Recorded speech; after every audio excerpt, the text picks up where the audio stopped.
Coup d'envoi officiel aujourd'hui des Jeux Olympiques d'hiver 2022 à Pékin et sur les tenues de représentation de la délégation française. Un gallinacé, un coq sportif, la célèbre marque française. Son directeur international est l'invité écho d'Europe Matin. Bonjour Patrick Houilly.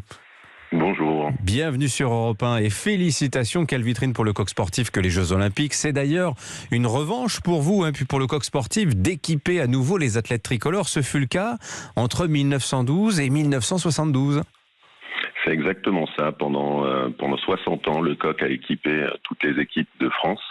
Pas que les équipes de France olympiques d'ailleurs, dans tous les autres sports aussi, c'est la marque qui équipait les équipes de France et c'est ce qui a donné ce surnom de la marque des tricolores à ce gallinacé, comme vous disiez.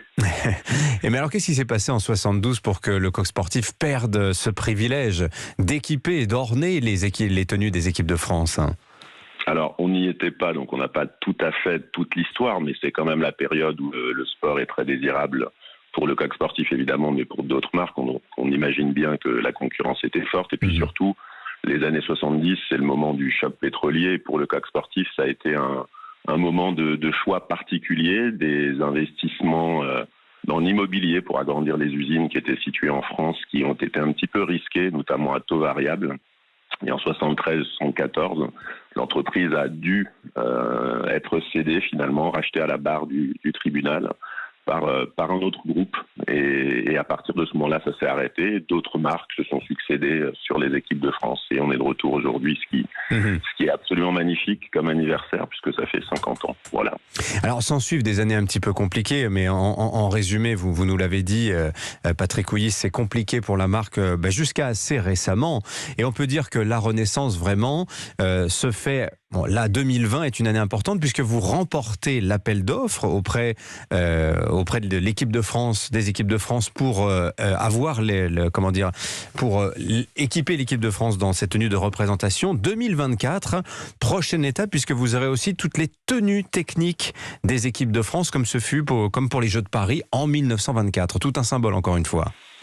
Absolument. En 2024, on célébrera l'anniversaire effectivement de 1924 et pour le coq sportif, ce sera le grand retour avec plusieurs particularités. La première, c'est que on est partenaire des équipes de France et de Paris 2024, qui sont deux entités en fait qui sont différentes aujourd'hui. L'une organise les Jeux de 2024, l'autre, c'est le CNOSF, le CPSF qui porte ces deux équipes de France. Et la grande particularité de 2024, c'est que non seulement, comme pour Pékin, on va équiper les équipes de France avec les tenues dites de représentation, c'est-à-dire les tenues avec lesquelles ils montent sur le podium et ils portent la médaille, mais également les tenues de performance.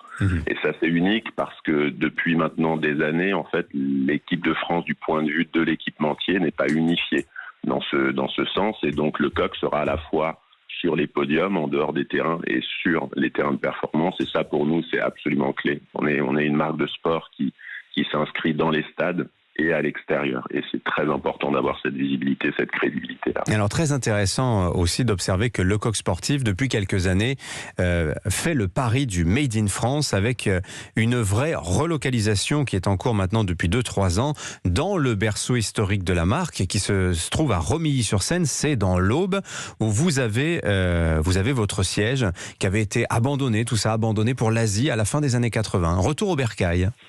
Absolument. Depuis 2009, on a fait un pari qui était assez osé, puisque à ce moment-là, il y en a peu qui le faisaient, c'était de retourner s'installer en France pour notre développement industriel. Qu'est-ce qui vous décide à l'époque de faire ce pari qui aujourd'hui s'avère payant, mais qui il y a presque 15 ans maintenant n'était pas forcément évident ?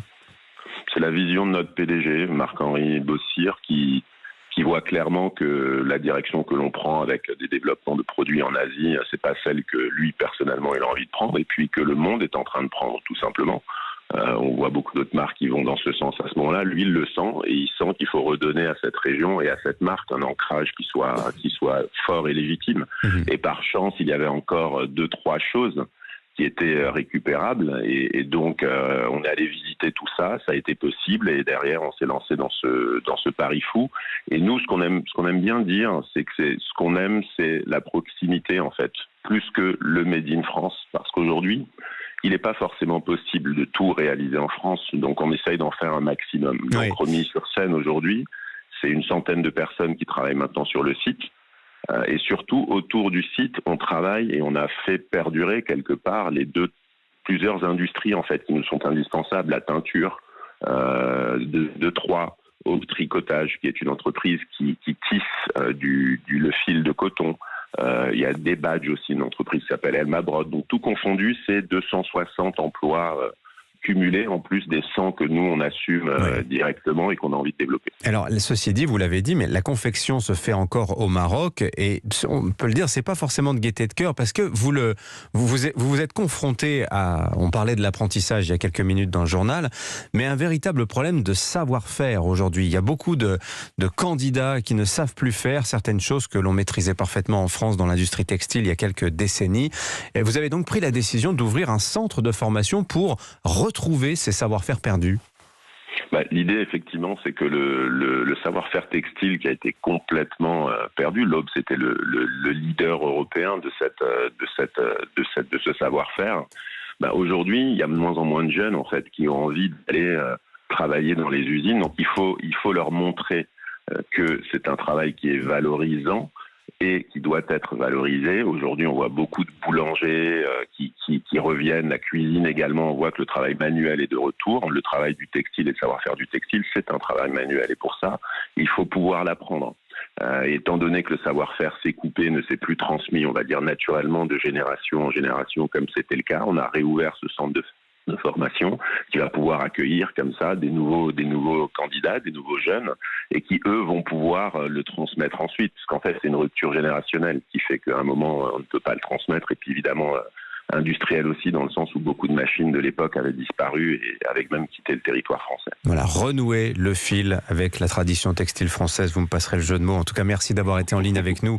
Patrick Houilly, directeur international du Coq Sportif, je vous souhaite de bons Jeux Olympiques. Je cite quelques-uns de vos ambassadeurs, c'est pas des inconnus. Yannick Noah, Clarisse Abenienou, Tony Yoka ou encore Frédéric Michela, qui en a d'autres également, on pense à eux.